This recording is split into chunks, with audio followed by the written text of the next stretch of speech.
Welcome to another exciting episode of Kevjet, the podcast. I'm excited to introduce to you this week's guest, Reece Kerridge, drag artiste, otherwise known as Gracie Lou. It was incredible. Priscilla has been like my dream show for years, ever since I first saw the film and I first saw a stage show in London. And Adam Felicia has been my dream role for ages. It was just everything I could have imagined and more for me. So I loved it. We had this is my funny story on this one. We had one woman who obviously had a little bit to drink. And she was like effing blinded. She walked to the stage, slammed her hands down on the platforms, and then the stairs were there, and we all thought she was going to get up on the stage, and we were like, where is security? He tells me all about his discovery of the love of drag and how Gracie Lou was born. So my journey with drag has been very up and down, and it's been a journey of self-love and trying to navigate the negatives in life. Describe Gracie Lou to me. She's not rude and prude, she's not pub and club, she is sophisticated, and the key word is luxury. Reece tells us his coming out story and how the older he gets, the more comfortable he becomes in his skin, or shall I say, in his heels. But the older you get, the more you go, society, what we think is right, and the social norm. Boys dress as boys, girls dress as girls. That's what I always perceived as the world. And now I'm like, wear what you want, do what you want, be who you want to be. Like, stop the haters. Like, who cares? Who cares? I love being Reece, but I also love being Gracie. As soon as I put an earring on, that's it. Gracie's here. We're ready to go. I love it. Mamma mia. Did you know Reece is also on the big screens? That was my first kind of like insight into film. I did Mamma Mia, Here We Go Again, second film. I was in the opening section. So we did When I Kissed the Teacher, the graduate scene. And it was absolutely terrifying, but it was just a wonderful experience, It gets a little bit excitable when we hit Kevjet's quick-fire questions. I love these. Right, yeah, go. I get very competitive. I love a quiz night, but I can give you 2 answers and that's it. Oh God, this is so difficult, this question. OnlyFans comes up again. Somebody get the camera. How much people make on OnlyFans? It's ridiculous. It is ridiculous. We're in the wrong industry, babe. Oh no, don't ask this. I don't tell many people this. Oh, that's a really good question. That is a really good question. Oh my God, these are really good questions. Sit back, relax, and enjoy my very entertaining conversation with the absolutely gorgeous Reece Kerridge. Welcome to Kevjet Podcast. Reece Kerridge? Yes, Kerridge. that's the one. I got it. Actor and drag artiste. Yeah, thank you so much for having me. Welcome. Thank you for coming out to the studio. It's absolutely wonderful. I love it. Thanks for coming out. It's really cool that you're doing this in person. So that's always different. Absolutely. I always think podcasty, film things are great in person because you got more of a connection with someone. Of course. Not that over Zoom and stuff like that. It's great. We did it for however many years during COVID. But it also gets me out the house. It's thrilled. Yeah, exactly. A day out. It's great. So actually, it's quite interesting because I've had Owen and Dakota on my show. Yes, Owen and Dakota from Priscilla party. So now it's like full circle or full triangle. There you go. We just need another podcast with the 3 of us together. That would be amazing. It's absolute carnage, I'll tell you. I was just going to say, I don't know how I would be able to edit that.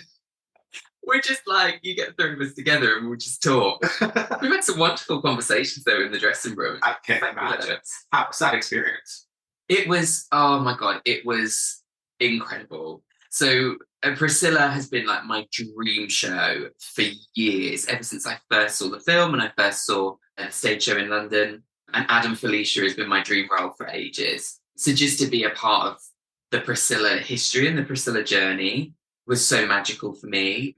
and also to be doing it with the original creative team, Simon, our director, and Andy, our choreographer, who both did the original production in Australia.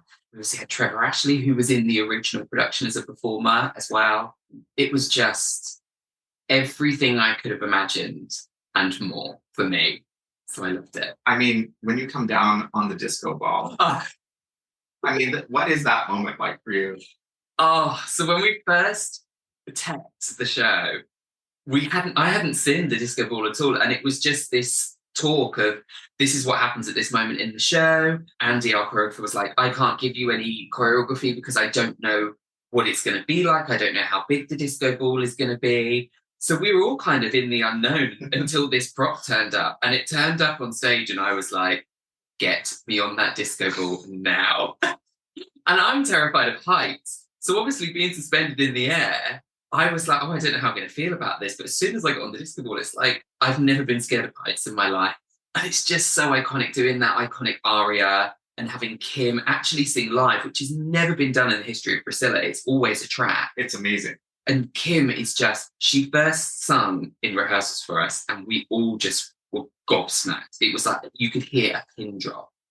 And to lip sync to her every night was just chef's kiss. It was amazing. The whole experience of that scene was incredible. It is. It's probably one of my favorite scenes. Yeah. Because in my head, I did think, are people going to miss the shoe on top of the bus? Because again, that's so iconic from the film and the show. And I was like, I'm not sure. But, the curtain opens and every night people would like cheer and scream and clap. And you think, right, it's fine. Everyone's on side. I never thought of the shoe until you just said it. And I saw the show twice. Yeah.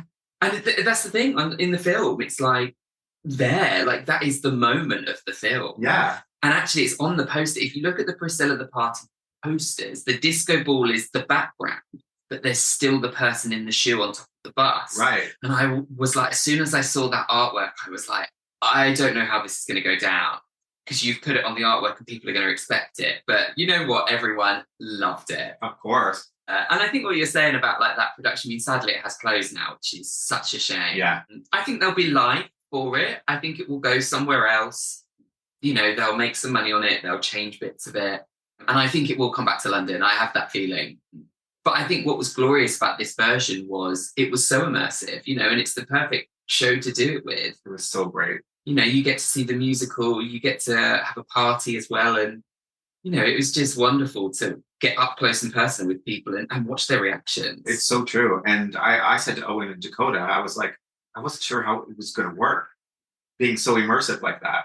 One of my favorite things to do when I'm in London, or when the show was on, in the afternoon for the matinee, when you see the older ladies coming out in the state that they're in, is quite entertaining.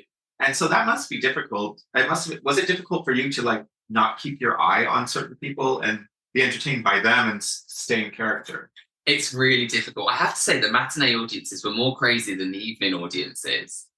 But yeah, I think when we first opened, because, when you learn a new show and you're trying to think of the lines, you're thinking of the words, you're thinking of the choreography, the staging. So there's so much going around in your head. And because this was like my first leading role in a production, I was like, okay, I have to stay focused. And after like 2-3 weeks, I was like looking at the audience, seeing who was in, catching friends that had told me they'd come, and and it is that thing of watching people's reactions. The one scene that I loved doing was the hot stuff scene where Adam Felicia gets into a bit of trouble, gets beaten up.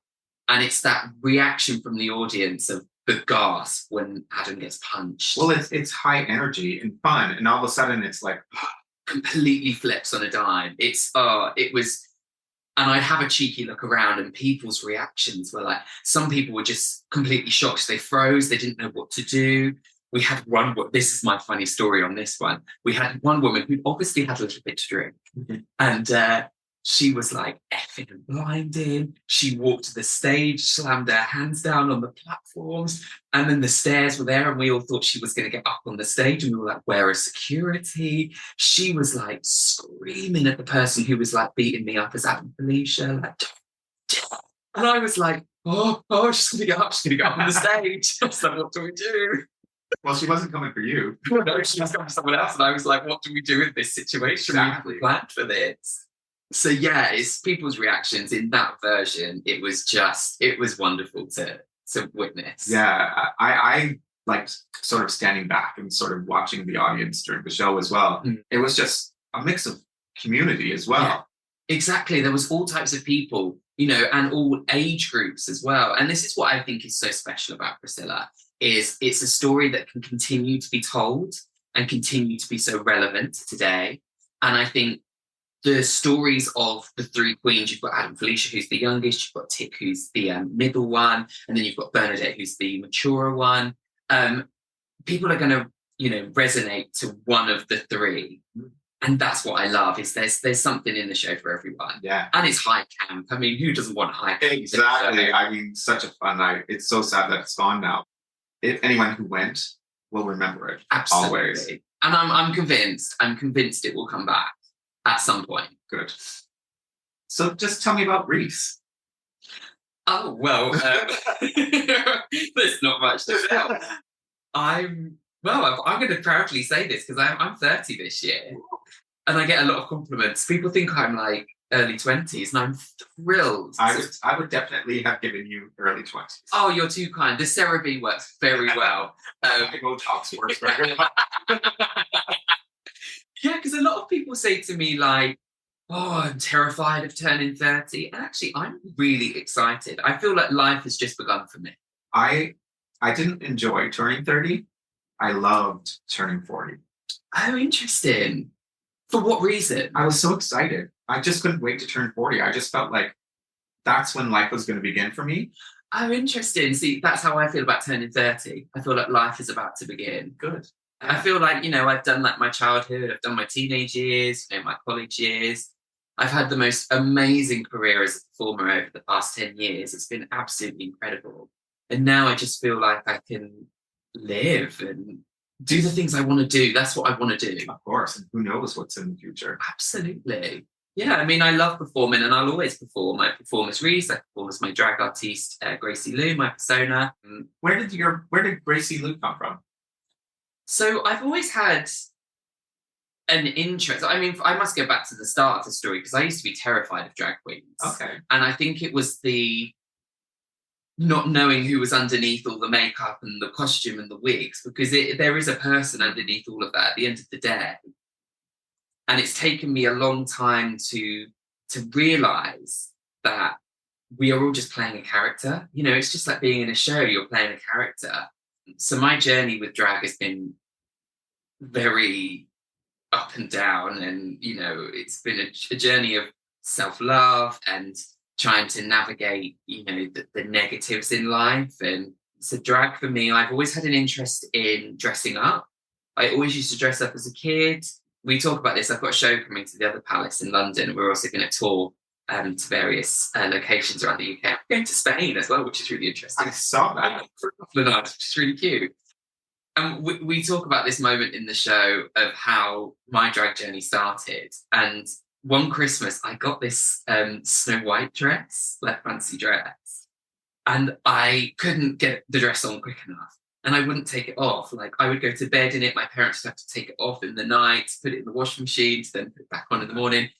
So I've always had an interest in dressing up, and then obviously being, in theatre. I danced from the age of 3 at the Coral Stebbing School of Theatre Dance, who I owe my entire career to. If it wasn't for her, I was like a wild child. Like, I was just carnage. So I went to baby ballet at the age of 3 for discipline. And I'm still really naughty now, like on and off stage. And just gone through this journey, and then went to I auditioned for Kinky Boots in town, and Priscilla on tour. I've auditioned for Priscilla so many times. Then I got the Shrek tour, and me and my best mate Kevjet, we both love drag, so we spent our entire time on tour together, just refining our drag and finding who we were, who we wanted to be, what we wanted to look like. And that was kind of the start of it for me. And then I had a big mental breakdown in 2019 where I had entered a drag competition in London, but I was so mentally unstable and ill that I just kind of brushed it under the rug and never addressed it, never told anyone, just kind of went, get on with it. Like, you'll be fine, just get on with it. You know, that old school mentality. I entered this drag competition and it was doing really well, really well. And then I went to one heat and it all just fell apart. Like, my entire life just collapsed. And I just got some really negative feedback. And like, where I'm such a positive person and I give like positive critiques, you know, things like, oh, that didn't work for you, so why don't you try it like this? You know, I always feel that people should give a positive critique in life. We shouldn't be so negative. And I just had negative comment after negative comment. And it just, when you're in a mental state of, I hate myself, I hate my life, what am I doing? Like, I just wanted the ground to swallow me up. So I packed all of my stuff in a black bin bag. I was living with my parents at the time, and I chucked it in their loft, and I totally forgot about Gracie Lou for 6 months. I then went and did Panto in Bournemouth, which was freezing cold, I have to say, because it was by the sea. It was so cold and I hate being cold. And somehow I had gone MIA on everything. Somehow my classmates had found out that I did drag and I'd never mentioned it once. And they were like, can you do it? Like, you know, we're having a party. And I was like, all of these like emotions and these like negative times came flooding back. Because I was like, oh, I haven't addressed any of this. This is not good. So I just thought in my head, I thought, look, what could happen? What could go wrong? You know, I'm in the safety of people that I absolutely adore. I'm in the comfort of a theatre, you know, where nothing's going to happen to me. So I did it and I loved it. And it was so nice to put Gracie Lou back out into the world and back on me, that I started to address all of the issues that I had. I started to get out of this, you know, mental state. I went to Germany to do Starlight Express. We rehearsed for 4 weeks. COVID hits. So I flew back to the UK. I moved back in with my parents. And me and my best friend Kev from the Shrek Tour, we started doing some YouTube videos together. Again, we started refining our drag together. And that's when I kind of sat down and I went, right, if this is going to work and this is going to be what I want to do, who is Gracie Lou?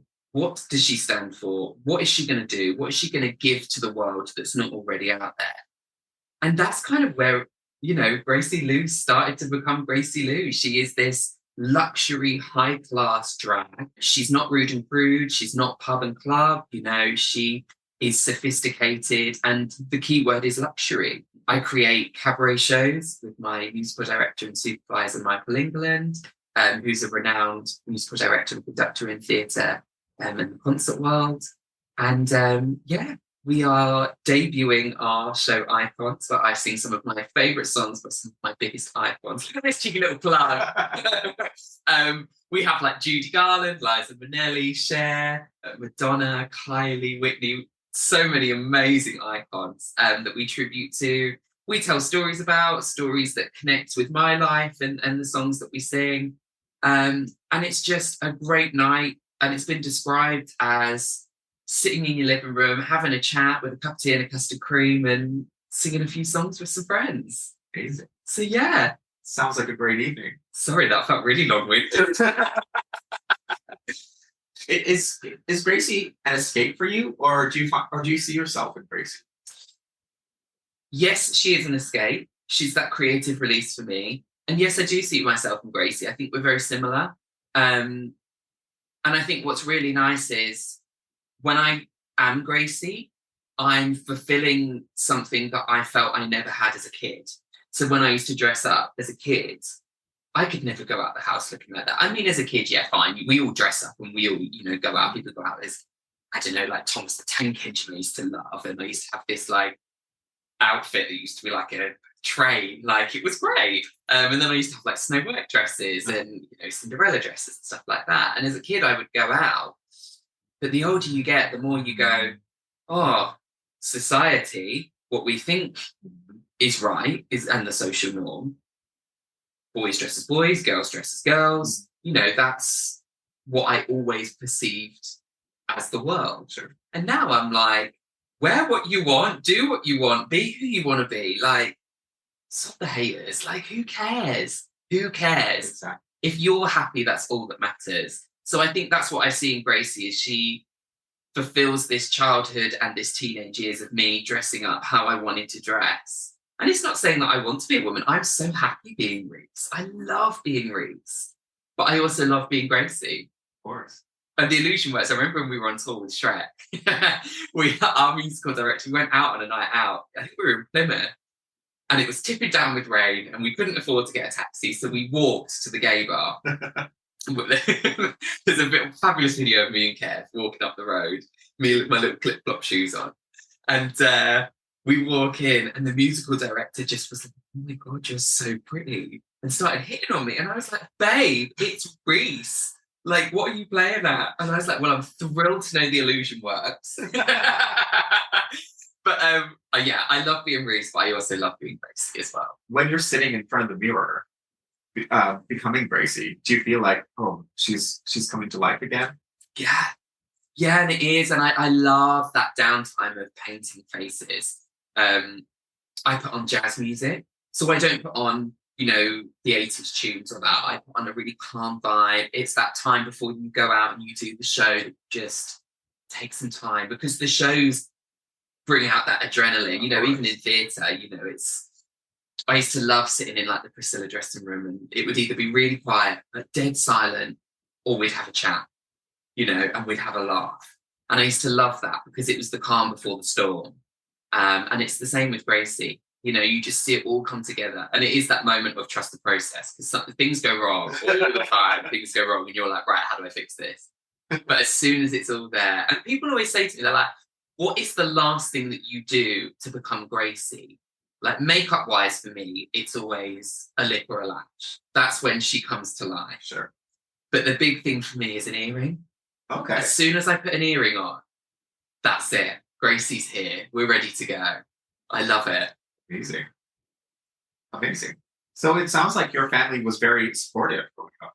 Yeah, absolutely. I think we all have those moments of, like, you know, I mean, when I first came out, I was terrified. My uncle had just passed away, and the day he passed away was the day I was going to tell my parents that I was gay. I mean, my parents must have known. Yeah. Like, if you're listening to this, Mum and Dad, I'm sure you knew. Who didn't? But yeah, the day my uncle passed away was the day I was going to say something. I was like, I can't do that to my mum. You know, it was my mum's brother that passed away in very sad circumstances. So a couple of weeks later, I was at college in Colchester at Colchester Institute, and it was on a Wednesday, and every Wednesday I used to go and assist at a local tap class in Ipswich, in Suffolk, at Dance East, and my dad would always pick me up. So my dad was my first person I told in the family. And he was just like, and I was terrified because I was like, this is a man that's been brought up in a really, really small village in like rural Suffolk, where like gay people are like non-existent. That sounds like the village I grew up in. Yeah. It's so odd, isn't it? And you're like, it's that worry of, oh my God, how is this person going to take this? Am I going to get kicked out of the house? You know, you have all these thoughts, you know, it's really difficult. And I told him, and he just looked at me and he just went, you're my son, I don't care. He was like, are you happy? And I was like, well, yeah. And he was like, that's all I care about. Yeah. And you know, that instant relief of like, oh. And then he asked the question, he was like, but have you told your mum? And I was like, no. And he was and like, was she the one that you weren't worried I weren't worried. Yeah, I wasn't worried about my mum at all. And then I went upstairs and I just said, look, I have to tell you something. And she was like, okay, obviously still grieving, you know, the loss of her brother. And I just said, I don't care how you take this. You know, you can disown me. I don't care. You know, I just need to know that I'm gay.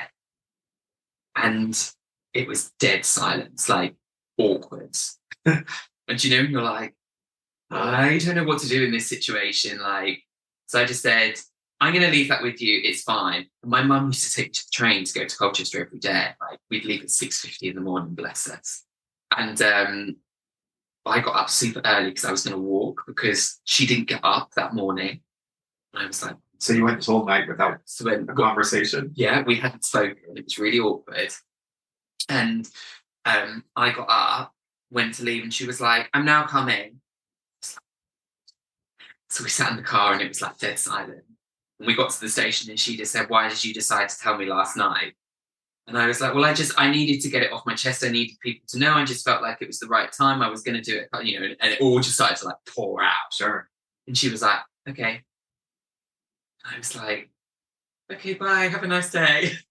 I went to college and just bawled my eyes out with all my mates because I was like, I don't know where I stand, Sure. you know. And, you know, my mum was going through a really tough time and putting that on, you know, what she thought was rock bottom. She then obviously hit rock bottom, you know. But my mum came round and, you know, she's so lovely. And that is not, my mum is not a horrible person. You know, it's just she was going through a really tough time. And yeah, it all just started to fall into place. And now my mum absolutely loves the gays. Yeah, it's my parents are just absolutely wonderful. And I'm so thankful that they've just been so accepting and allowed me to do what I wanted to do and continue to do what I want to do. Sure. Free child, I kind of just go, I'm doing this now.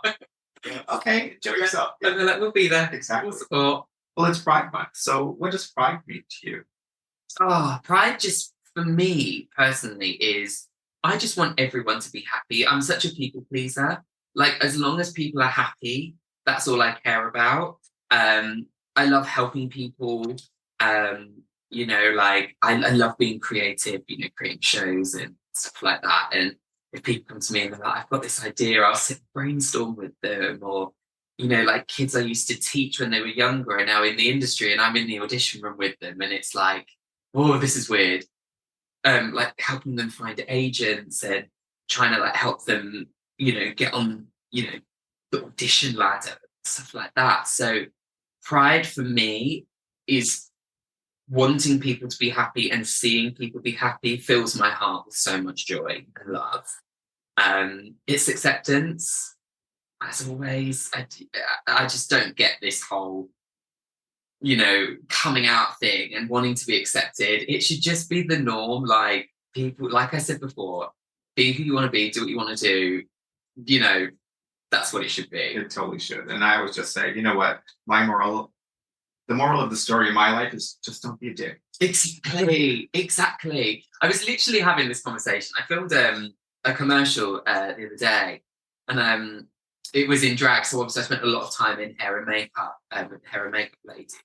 And we were talking it like, you know, going into jobs and just being like, just be a nice person.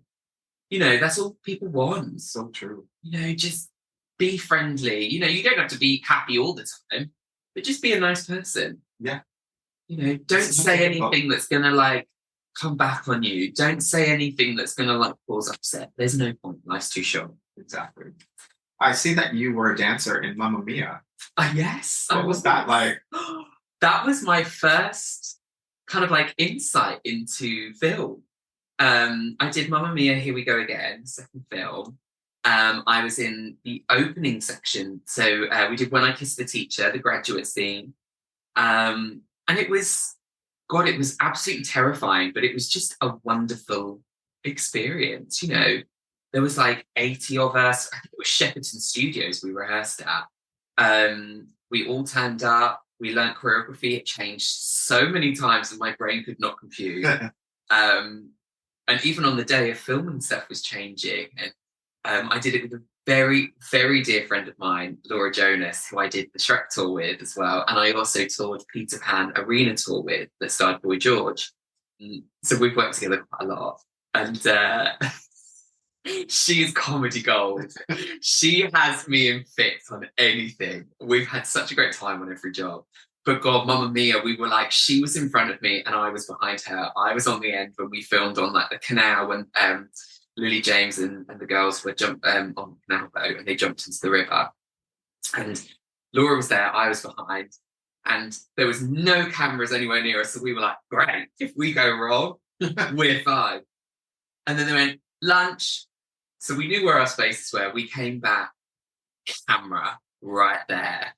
She looked at me, I looked at her, and I was like, we're in trouble.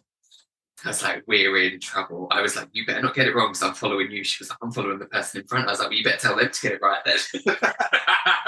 So it's this ricochet of people on our end, like, And this camera just starts coming in really close, and you're like, I was terrified. It was like, and there's a bit where you can actually see it in the first bit of the film. The camera pans across Lily James, and I'm sat behind her like, because I'm like, I got moved.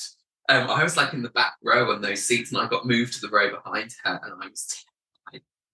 So yeah, it was a terrifying experience because it was my first like insight into film. Oh my God, it was so much fun. It was so fun. I wasn't allowed to ride a bike. I'm not one of the people that rides a bike, which is actually quite good. So they didn't have enough wigs for all of us. And at the time I had not really long hair, but I had like thick hair because they told us not to cut it for a month. So I said, look, blow dry it out. It will go quite frizzy and big. Yeah. And it did. It went really frizzy. And I had like this kind of like mini sort of afro thing. And then they put the graduation hat on top, and I just looked like I was from like 2021, whenever we filmed it. Or it must have been like 2018, I can't remember. And so I just look completely normal to everyone else that's got like these wigs and facial hair. Because I can't grow facial hair. So they were like, you need to clean shave. I was like, fine, yeah, cool. And then, so I had a wig fit in the day they were doing all the bike training. So I was like, bliss, it was scorching hot sun. We sat outside watching them do it, people crashing into each other. There was an ambulance on site. And I was just like, I am thrilled not to be a part of this. But I remember Laura, she'll kill me for telling this. It's such a good story.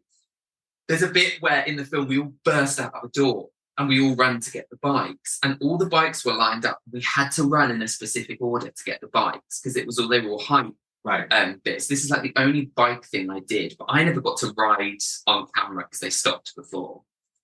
And Laura's like 5'4". She was behind like a 6'3" person. Somebody ran to the wrong bike. Oh. So they were all one bike down. She got the 6'3" bike. Bear in mind, she's 5'4", so she couldn't touch the floor. The seat was really high. So she like hoiked herself over this bike and just started pedaling. She was like, I was fine. And then everyone started shouting, stop, stop, at the front, everyone out. But of course, the back people couldn't hear. Oh, no. So there was this pile up of bikes happening. She shot forward, handlebars into private parts. And she just said this single tear just ran down my face. I was in so much pain.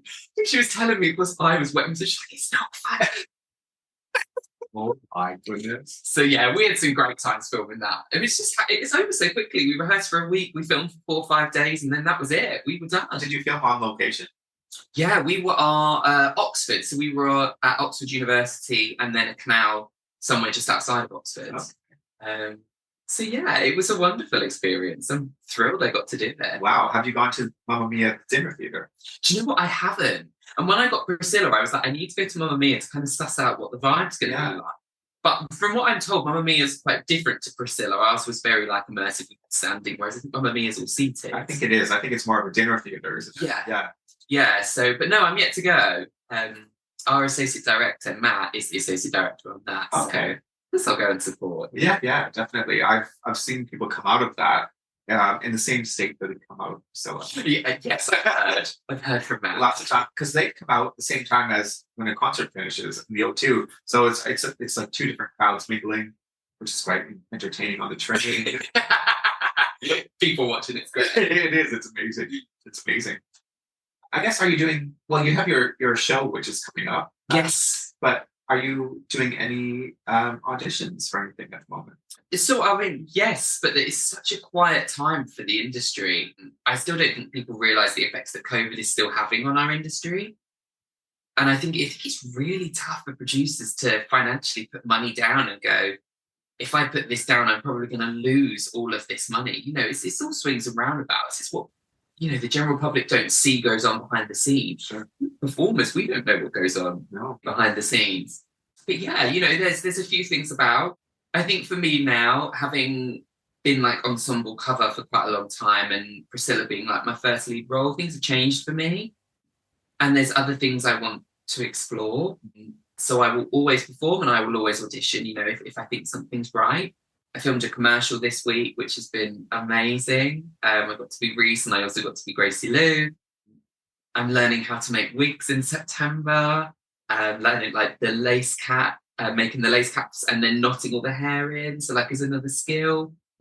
So yeah, I'm kind of like at that point, we're just seeing where life takes me. Sure. And just You said you're going to attend Pride this year. I am. So tell me about that. Yeah. So I am singing on the 28th of June as Gracie Lou with the London Gay Big Band, who I've always wanted to sing with, and I love them. So I'm thrilled that I'm able to tick this off my bucket list. And it's all just a big celebration. There's 4 guests hosted by drag queen Ember. And yeah, that's on the 28th of June at 100 Club, which is on Oxford Street, a jazz club. And then on the 29th, we're going to go to Pride, just as, just to kind of celebrate and be with people. And are you going to dress up? Do you have an outfit planned? Well, I'm tempted to go in drag. I think you should. I've only done Pride once. And this is when I used to drink. I don't drink. But when I was younger, I got so drunk. I had to get on the train home to my parents. They had to pick me up from the station. I was really bad.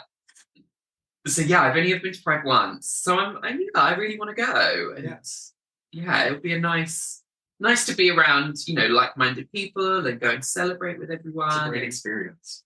Yeah. Yeah, so that's the 29th of June, I think, isn't it? The big London Pride. 29th. Absolutely, yeah, we'll be there. Saturday the 29th. Exciting. I'll be down there. I'll be looking for you. Yes, absolutely. Definitely meet up, for sure. Definitely. I like to go through a little quick fire question round. I love these. Right, yeah, go for it. I get very competitive. I love a quiz night, but I can give you 2 answers, and that's it. Perfect. First question. Favorite film? Oh, Miss Congeniality. Ooh, very good. Instagram or Facebook? Instagram. Although I have just re-downloaded Facebook. Re-download? You mean you deleted Facebook? Yeah, so I have an account, but I just didn't have the app on my phone because I'm like an Instagram boy. But yeah, I don't know, I'm kind of back into Facebook, but Instagram, definitely. Okay. What would be your dream drag race lip sync song for Gracie Lou? Oh, so my favourite song is I Want to Dance with Somebody by Whitney Houston. It's such a good song. What is a dream role for Reece? Oh God, this is so difficult, this question. Because my ultimate dream role was Adam, Felicia and Priscilla. Now that's done, I haven't really had time to kind of process what the next thing is. Oh, it's so difficult. I mean, look, here's one of my big ones is the child catcher in Chitty Chitty Bang Bang.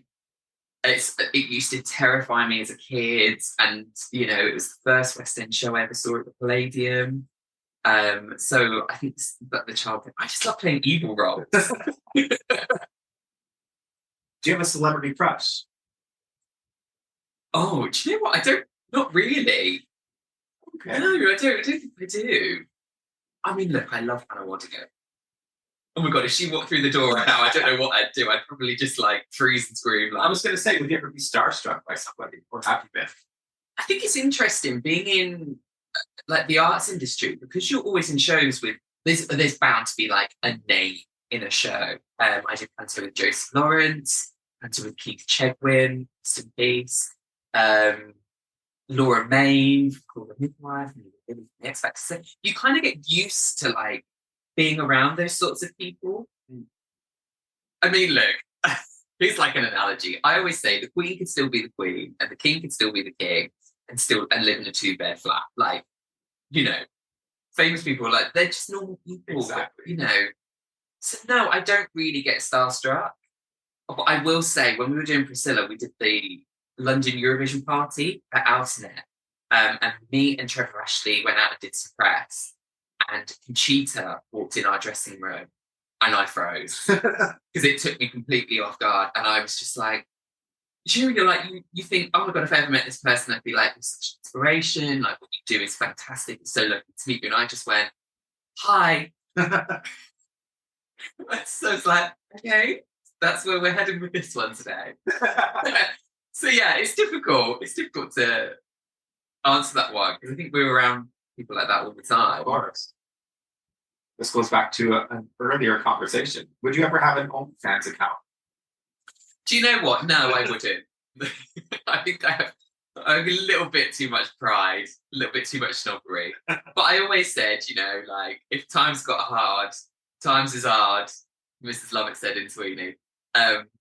it would probably be considered. Do you know how much people make on OnlyFans? It's ridiculous. It is ridiculous. So my photographer, my drag photographer, Mark, West Photography, does beautiful photography and specialises in like male physique and like nudity.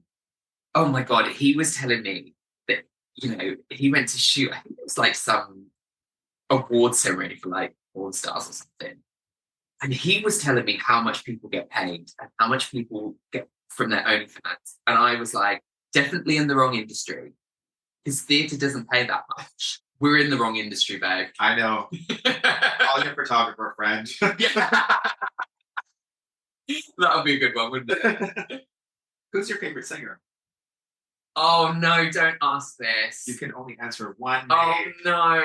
No. That's cruel. That's really cruel. I love Whitney Houston. Look, here's the thing. I love all kind of music. I love 80s, I love jazz music. I think if I had to pick anybody, Linda E does. She's a Broadway musical theatre performer. Oh my God, her voice is like liquid gold. She is just sensational. I'm dying to see her in concert. So yeah, she's actually, I listened to her interpretation of Somewhere Over the Rainbow, and that sparked the creation of my show Icons for Gracie Lou. That's where it all started, was just listening to Linda sing Somewhere Over the Rainbow. So I owe a lot to her. Do you sing in the shower? All the time. All the time. I do my vocal warm-ups in the shower as well. What's a perfect date for you? Oh, I love talking.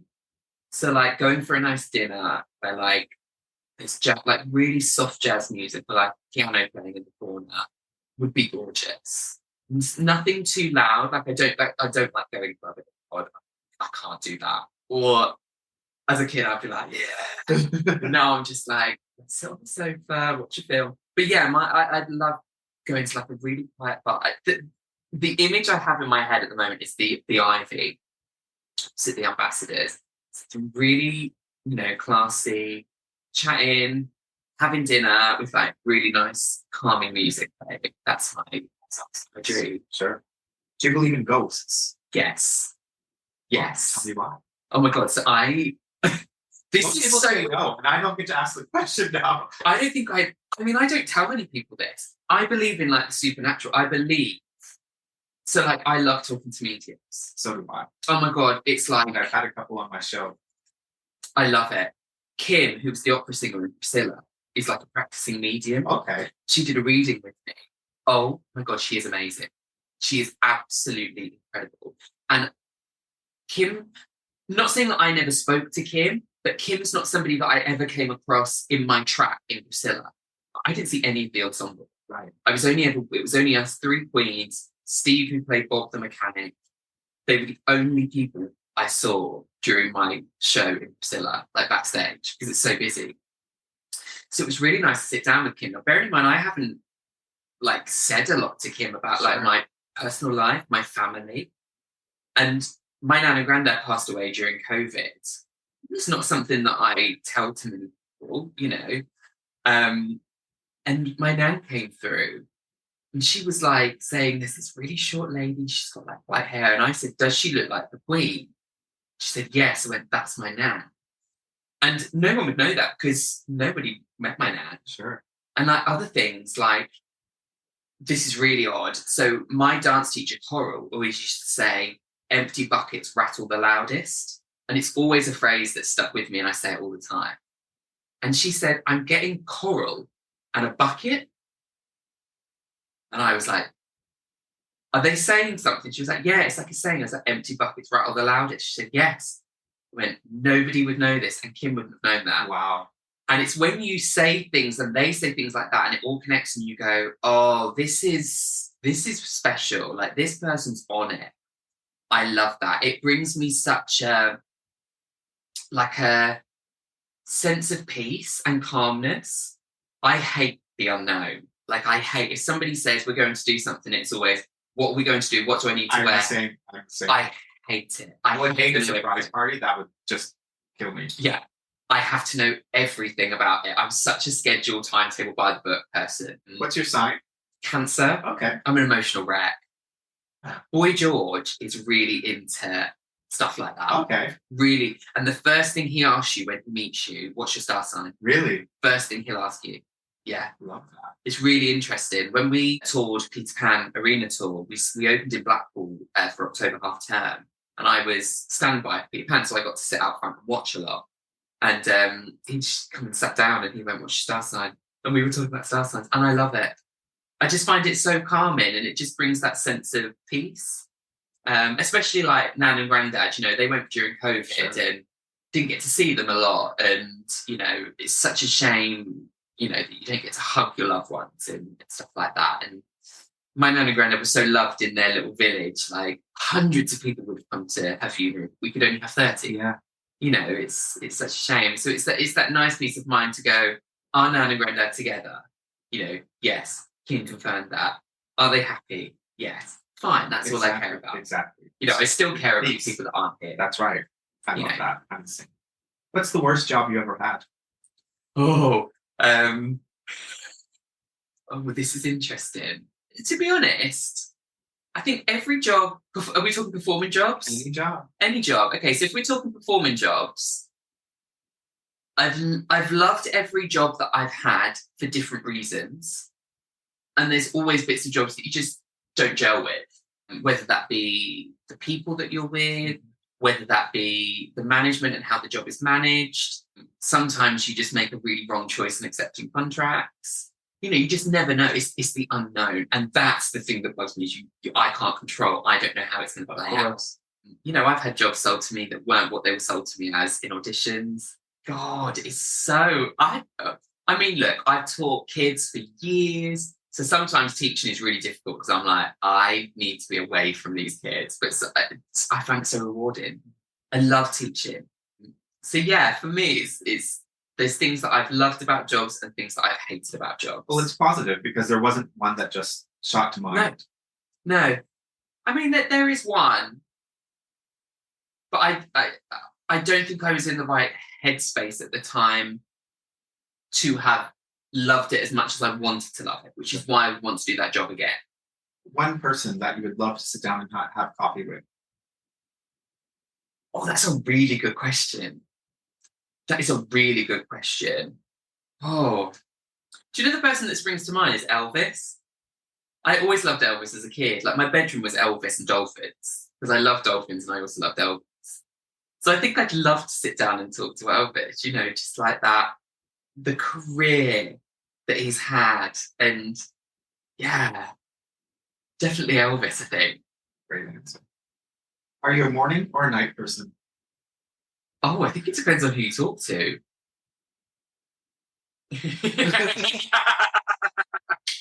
My partner will say a night person, but I would probably say a morning person. I like getting out in the morning. Purely because I want to be back by 3:00 so I miss all the kids coming out of school. And I really struggle. If I go and watch a show, I really struggle because it's so late at night. I come out at 10, I just want to be on the sofa. What's the most unbelievable thing that's ever happened to you? Oh my God, these are really good questions. The most unbelievable thing that's ever happened to me. Oh my God, there are so many. My family, my friends, meeting my partner, landing my dream role in my dream show. Oh my God, there's so many. There's so many things that I'm thankful for. Yeah. How did you meet your best friend? Oh, okay, right. So there's a few people here that I probably should talk about. So my first ever best friend, I actually saw, she came to the last night, Priscilla, and it was such a nice, I bawled my eyes out because I knew she was there. Colette. We went to primary school together, all the way through primary school, all the way through high school. And then, yes, we've always been friends. There's my friend Colette, we met in primary school. I met my boyfriends, my boy mates, Chris, Mitch, Sam, Dave, Will. Oh God, someone's probably going to kill me because I probably missed someone out. We were all at theatre school together, Lane Theatre Arts. We were all bottom set ballet, apart from Mitch got moved up, which was quite a shame. We were bottom set ballet. Everyone had a colour. It was like cyan, magenta. We got red for danger. So we rechristened ourselves Personality Ballet. So yeah, all of our boy mates, we still talk now. So we met at college. Oh my God, my nearest and dearest, Claire. We met on our first ever job. We did Our House of the Madness musical at the Union Theatre in Southwark. We rehearsed in, I think it's called, no, I don't want to quote myself on this. I think it's called St. Benedict's Church in Mile End. And we walked in, we locked eyes with each other, and we both just went, we are going to cause so much trouble together. We've been friends ever since. We have a radio show that we do together called Sit in the Stalls. She's currently on a ship in the middle of the ocean doing Grease the Musical on Royal Caribbean, so I haven't seen her in like a year.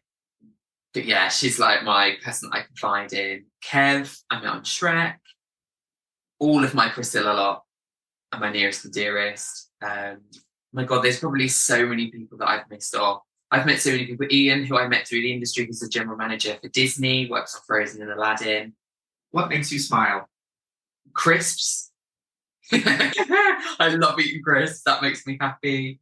Seeing other people happy and their successes. You know, I love seeing people succeed in what they do. God, yeah, seeing people happy just makes me happy. Describe yourself in 3 words. Oh, Chris Wilmore will probably tell you something different, but bubbly, camp,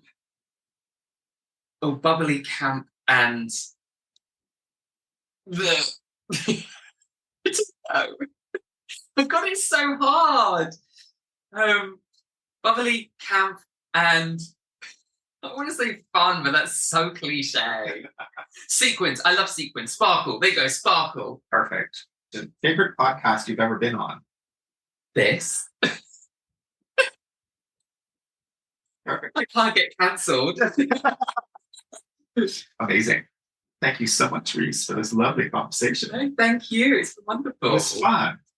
Thank you so much. It's just so nice to like chat to people. I love it. It's great. So yeah. Amazing. But yeah, Icons. I'm going to plug this. Icons. So we're going on a little tour. So we're doing the Other Palace Studio in London on the 14th of July. We're going to Sitges in Spain, which I've never been to. I'm so excited. Like, It's meant to be amazing. yeah, all the gates. Love it. So you need someone to carry your bags. Babes, come with. So we're there on the 16th and 17th of July at El Piano. And then we're going to the Setford Theatre in Woodbridge in Suffolk, which is my hometown, on the 5th of October. That's exciting. So yeah, we've got all that to look So forward to. you'll have like family and friends. Yeah. Is that exciting or does it make you nervous? It does make me nervous because I know who's on the front row. But I'm just thrilled to go home and share the love of theatre with, you know, my friends and family, and for them to kind of see, you know, a professional production, you know, come back to Suffolk. So yeah, like I said, sitting in your living room, having a cup of tea and a glass of cream, singing some good songs. That's what it's about. Beautiful. So yeah. Amazing. Well, good luck. Thank you so much. I'll have to come out and see you. Yes, definitely. I will. Absolutely. I will. Amazing. Thank you. Thank you so much.